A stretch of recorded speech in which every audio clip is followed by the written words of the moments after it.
Consular সার্ভিসের সেবার মান বৃদ্ধির পাশাপাশি প্রবাসীদের আমিরাতের আইন কানুন মেনে চলারও অনুরোধ করেছেন দুবাইয়ে বাংলাদেশের কনসাল জেনারেল। বাংলাদেশ সামাজিক সংস্কৃতি কেন্দ্র উম্মুল কোয়েনের উদ্যোগে দুবাই কনসুলেটের সহযোগিতায় মতবিনিময় ও ইফতার মাহফিলে এই কথা বলেন বক্তারা। সংযুক্ত আরব আমিরাতের দুবাইয়ে উম্মুল কোয়েন বাংলাদেশ সামাজিক সাংস্কৃতিক কেন্দ্রের সভাপতি মুজিবুর রহমানের সভাপতিত্বে সাংগঠনিক সম্পাদক মোহাম্মদ নাহিদুজ্জামান নাসিরের সঞ্চালনায় অনুষ্ঠিত হয় মতবিনিময় সভা। অনুষ্ঠানে প্রধান অতিথি দুবাই নিযুক্ত কনসাল জেনারেল মোহাম্মদ রাশেদুজ্জামান বলেন, কনসুলেট সবসময় প্রবাসীদের পাশে আছে। উম্মুল কোয়েনে বসবাসরত প্রবাসী বাংলাদেশিদের সাথে একটা ইফতার এবং মতবিনিময় সভার আয়োজন করেছিলাম।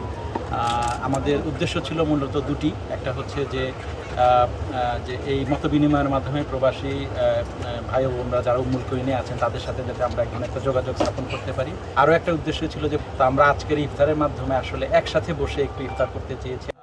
কালার এক্সপার্ট, জর্জ স্যাপ এবং মাইল্ড অন হ্যান্ডস টেকনোলজি সমৃদ্ধ অরিক্স ক্রিস্টাল ওয়াশ আপনার অনুষ্ঠানে বিশেষ অতিথি ছিলেন উম্মুল কোয়েন কমিউনিটি ডেভেলপমেন্ট কর্মকর্তা major Majed Mohammed Al Malaihi, captain doctor Khaled Abbas Ibrahim, community নেতা জাকির হোসেন, ক্যাপ্টেন সৈয়দ আবু আহাদ, প্রকৌশলী মোহাম্মদ সালাউদ্দিন। কনসুলেট এবং বাংলাদেশ সামাজিক সাংস্কৃতিক কেন্দ্র উম্মুল কোয়েনের সাধারণ মানুষদেরকে নিয়ে একটা ইফতারের আয়োজন করা হয়েছিল। সেই ইফতারে আপনারা দেখেছেন লোকাল প্রশাসনের অনেক ব্যক্তিবর্গ উপস্থিত ছিলেন। যে প্রতি বছরের নিয়ে এইবারও যে সুন্দরভাবে আলোচনা হয়েছে এবং লেবারদেরকে নিয়ে সকল কমিউনিটি লিডারদেরকে নিয়ে সাংবাদিকদের নিয়ে যে আলোচনা যে ইফতার করা হয়েছে এটাতে আমরা সকলে খুশি। অতিথিরা কনসাল জেনারেলের কাছে তাদের নানা দাবি তুলে ধরেন। কনসাল জেনারেল আশ্বাস দিয়েছেন আমাদের যে পাসপোর্ট সেবা এবং অন্যান্য কনসুলার সেবাগুলি আমরা ইনশাআল্লাহ চালু করতে পারবো। লেবারের কোনো সমস্যা হলে আমরা এগুলা সংশোধন করার চেষ্টা করবো ইনশাআল্লাহ।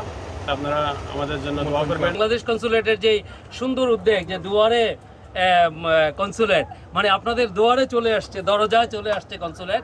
তো মাননীয় কনসাল জেনারেলকে ধন্যবাদ জানাচ্ছি। অনুষ্ঠানে কয়েক হাজার বাংলাদেশি অংশগ্রহণ করেন। তাছাড়া আজমান, ফুজিরা, সারজা ও দুবাইয়ে প্রবাসী বাংলাদেশিদের সাথে মতবিনিময় অনুষ্ঠান আয়োজনের কথা জানায় Dubai consulate. DBC news desk.